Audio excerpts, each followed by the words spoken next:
All right, Lily. So I really enjoyed your ELA lesson the other day. And just like always, we're just going to spend about 30 minutes in this post conference.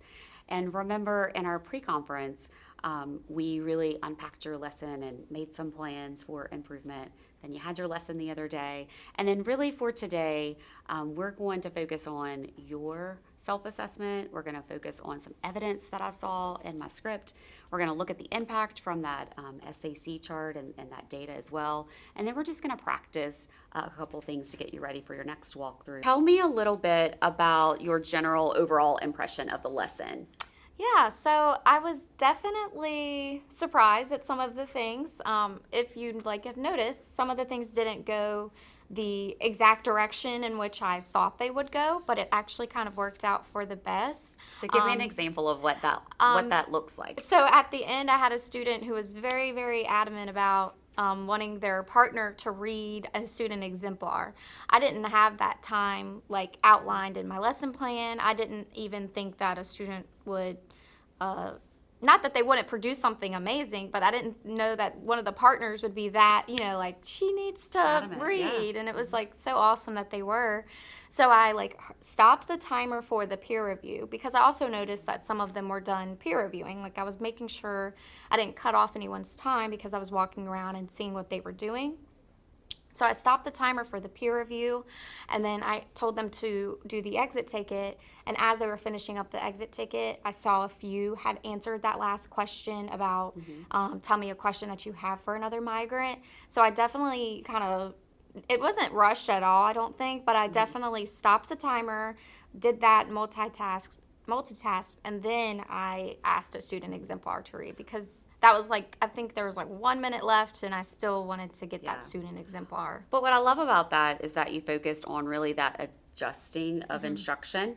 It's just teaching isn't just so perfect and planned all the time. Yeah. So I love that you were cognizant enough to be able to say, "Hey, let me adjust this at this moment in time because I think it's going to have the greater impact." And I think it did. I was about to say, and how did you feel that adjustment impacted, the overall result? I mean, how did you think that went when she read that out loud? Well, it just really kind of made everything make sense because you can definitely walk around and monitor during group work or partner work, but until you actually read what they produced, and then when she read, it was she got it, and it just made the whole lesson just came together after she read. Yeah, I agree. It felt like it did tie it all together, for sure. So what we're going to do is shift a little bit, and let's talk about, as everything is scripted when you teach, and so then I sort of pinpoint my evidence to say what direction do we need to go, with our coaching session, so that you're better equipped for your next round of observations and ultimately for student impact.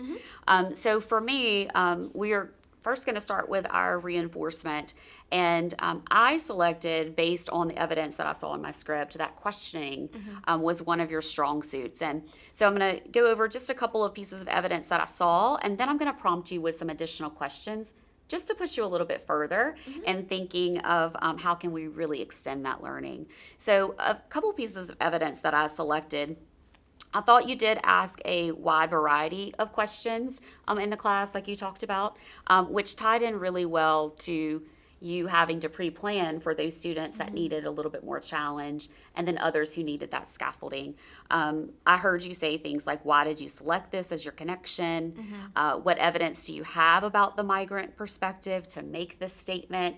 So you were really pushing them to make that connection back to that major objective. So I'm going to ask you just specifically, so in all of the questions that you asked, what questions do you feel had the greatest connection to your learning objective? And then looking back on that, what do you wish you would have asked to make that connection even stronger? So I think two of the questions that really connected to the lesson objective was whenever they were doing the first stage of group work, some of them had some more broad and general pieces of evidence chosen from the pre-test, like the evidence collection catalog. And I really wanted to make sure in their explanations they made it migrant specific so that they wouldn't have to come back and do it in stage 2 and 3. Because I really wanted to see that all three migrants intertwined, in the work. And then also whenever they were doing I believe it was stage two, the connection sentence. I mentioned already they were sometimes being a little bit more broad, like they all left for better opportunities. But I would tell me, what are those better opportunities? Like I want to hear each individual story, but like together in a sentence and like make that single connection. One of the things that stuck out to me the most is that you did consistently ask students why. You know, And that's what we see do this, in class. yeah, Why? I see that connection, but why? The why is significant. And so I thought that that was really helpful because you could see the students almost pause and have to process to be able to extend that learning, which is such a hallmark of that questioning part of the rubric, is to really assist them in that deeper level of learning. So I did note that a good bit in your evidence. And then my last piece for your evidence here, I did see that based on our pre-conference, you did go and add a question on your exit ticket where the students were allowed, or not allowed, but encouraged rather, to really identify at least one question that they still had about a different migrant perspective. So based on that adjustment, how do you think that that impacted their overall understanding of the objective and really their contribution toward mastery? How do you think that that impacted that? So I really think I'm going to see it more in the future lessons that we do, because now they'll see that these, like what Ida, George, Pershing, what they each individually went through.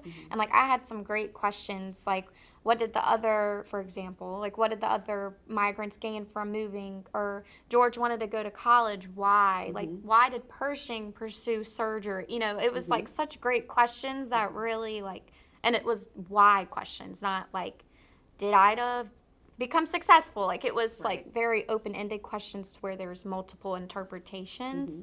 And so I really think I'm going to see it in the future whenever we have whole class discussions maybe on individual migrants. I can definitely see in the future like some students from the other groups raising their hands saying, oh, that happened with Ida already, so George and Ida are similar right now. Like, you know, I can definitely see that happening. And so now we're going to end with really looking at your refinement and talking about, you know, we always talk about glows and grows. What do we do well? What do we need to do a little bit better? And so for this, I actually selected, based on your evidence, the area of assessment. And for a couple of reasons. And so I'm going to give you the evidence, and then again, I'm going to push you just a little bit more and ask you some questions about how to really implement that a little bit further.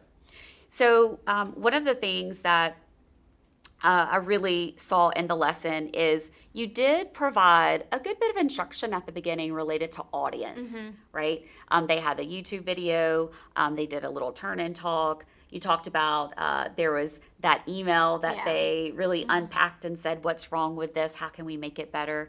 So this whole idea of audience, I'm really curious, in retrospect, when you look at the ending activity and that those 5 to 7 sentences that they wrote, how could you have connected audience maybe to what they wrote specifically about that migrant perspective? So I know I didn't necessarily really communicate audience after talking about audience, because my purpose with the discussion on audience was so that what they included in their explanations, anyone could read and understand what they were trying to say, even if they didn't read that certain migrant. So that's where I was going with that, and I know I didn't really communicate that throughout the lesson after that conversation. So how can you now, when you think back to those opportunities at the very end, when you're wrapping everything up in a bow, what were a couple of things that you maybe could have put in as an opportunity to really connect back to that audience piece? So maybe I could have had it actually on the rubric itself.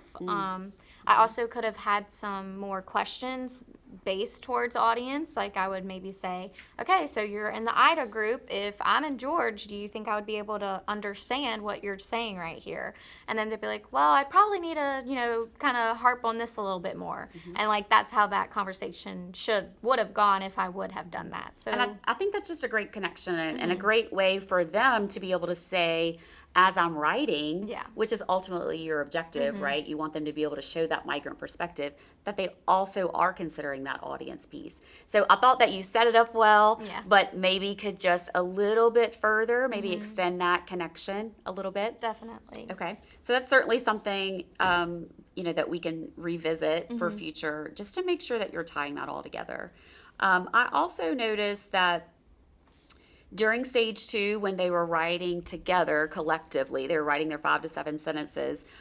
You had mentioned the performance criteria checklist in general, and then they were writing. I also noticed that there were a few early finishers, and so I'm wondering, when you look back, how could maybe you have made just a little bit stronger connection with that performance criteria with those early finishers? What could they have done?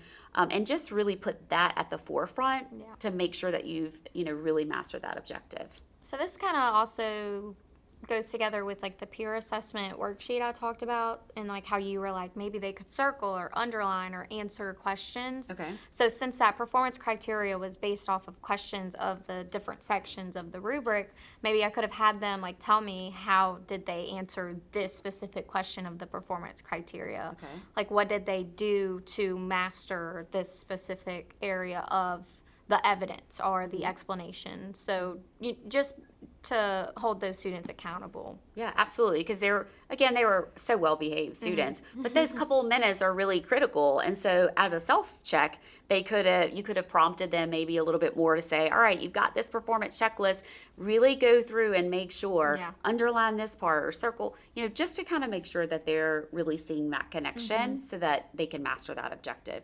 So I think that that's something to consider as well. So we're going to, before we get into just a little bit of practice, we always want to make sure that we look at your student work. I think you brought a couple of student samples, and I also have your SAC chart here, just to kind of hit a couple of highlights on before we wrap up. So what were some things that stuck out to you specifically in this student work that really either aligned with your major objective or maybe just didn't hit quite the mark of your major objective? So this student just did a great job with connecting the 3 migrants and also other issues that were happening to other African Americans, not just in specific with migrants. She had said other migrants that experienced this would be Robert and Ida, and that was leaving the South because of Jim Crow laws. Ida and George migrated by force. George was on the run, and Ida left because her husband left.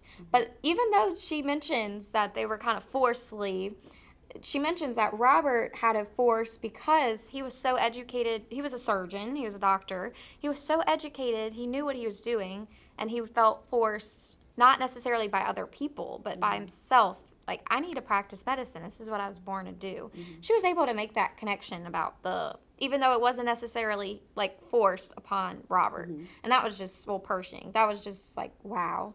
And then she relates it to, we had a poem in a previous class about lynching and about how African Americans just felt always a public threat by the fear of that happening to them, and she even made a connection to that. So it was just like, wow. She really connected those dots, it sounded like. Took it a step further. Okay, which was really your whole goal from that beginning, to make those connections.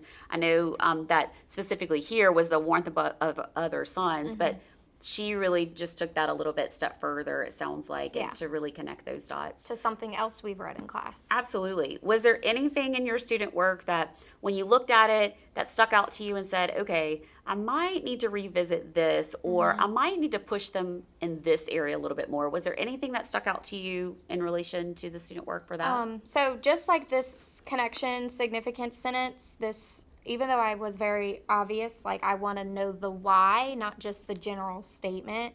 This student said all 3 of the migrants migrated for mostly similar things because they wanted better or survivable lives.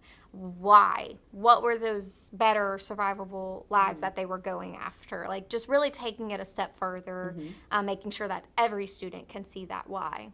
Okay. So, and how do you think that fits in with your original major objective? And then how do you make sure that as they're writing, they're considering the why in mind. So I think just having a huge word poster on the wall that says why, like definitely, and having that definitely just so obvious in my rubric and performance criteria for the significant sentence, like why. I want to know the why, the behind, just a more broad general, because we're trying to go more from little that bit deeper. because they're juniors and soon they will have to go a little bit deeper. So just definitely like really like reinforcing it constantly, even if it becomes so repetitive.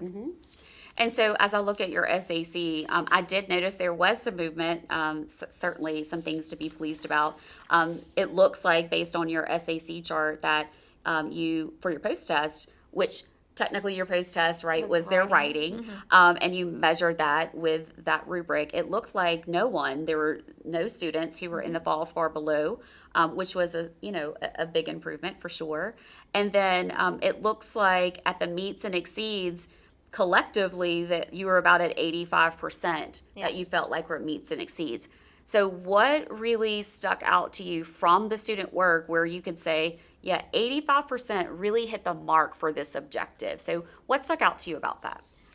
The explanations that they gave to the quotes that they put out were just awesome. And I was even able to kind of go back from their pretest and compare how some of their explanations just grew just from the lesson itself. And I was just really impressed with what they were able to do.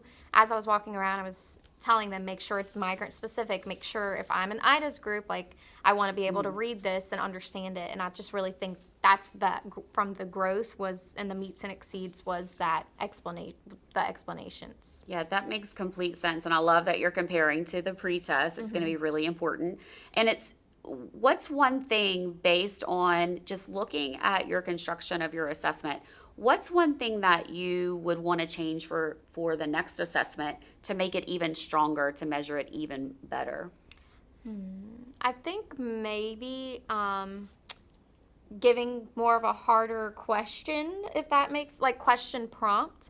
The Okay. question prompt that they had was very broad, so I can definitely see how they would go pretty broad and general in their evidence and explanations that they chose because it was just what was your migrant's life like in the South? Well, maybe what was your migrant's life like in the South in their early life, or how did that change from the South to the North after they moved? Like maybe making more Just a specific, little bit more targeted, it yes, sounds like. targeted questions to where their evidence wouldn't have been so, not that it was all over the place, but so Just that more directed, it sounds more directed. like. Yeah. Which is great because if you can direct it more, you can measure it stronger. Yes. It's really hard when you have this broad question to be able to Exactly. then measure it equally. So I think that's really going to be great for your assessment piece. So the very last thing we always like to do is just when we look at this and moving forward to really keep improving your practice, I want to really push you a little bit and just talk a couple of things about the next time because it's always about the next time and how do we make an even better impact.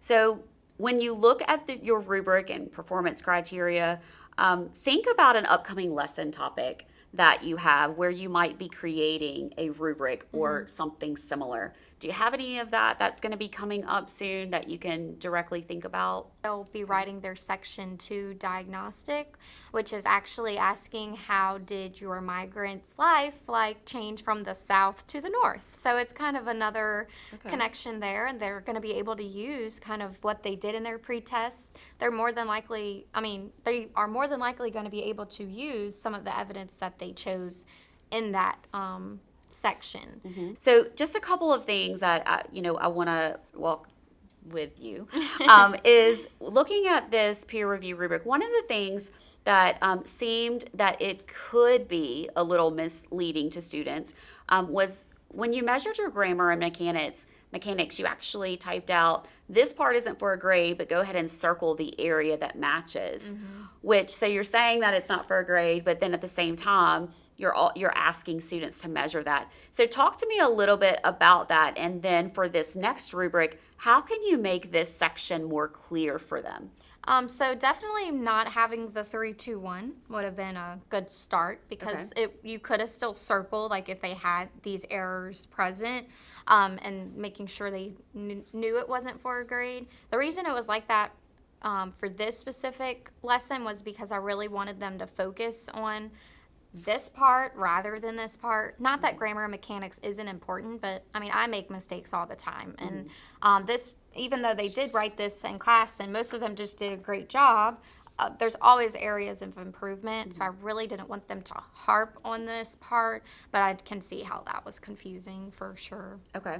And so as you plan this next rubric for this Section 2 diagnostic, now that we've really looked at the quality, looking at the student work, what are your plans going into this next rubric on how you can really streamline it and make sure that they're not just looking to say, hey, did I answer 2 questions, but the quality of the questions? So what are you thinking about for that next rubric, some lessons learned from this specific rubric? Yeah, so like the response itself, the category is they answer both questions and it's organized.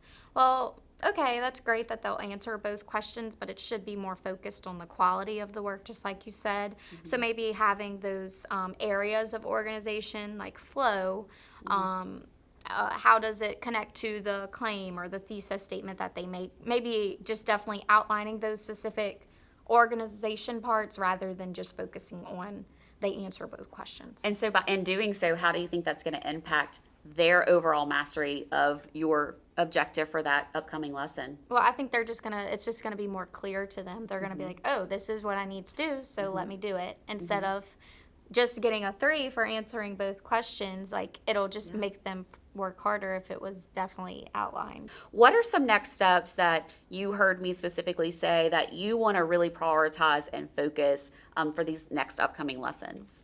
Definitely the clarity within what I'm measuring them on. So my rubric and my performance criteria, just making sure it's very clear, and also making sure I focus on that a few times throughout the lesson, not just once or twice, like referring back to it always. And if I am walking around and they have a question, I can be like, well, look at your rubric, like making sure they see that connection.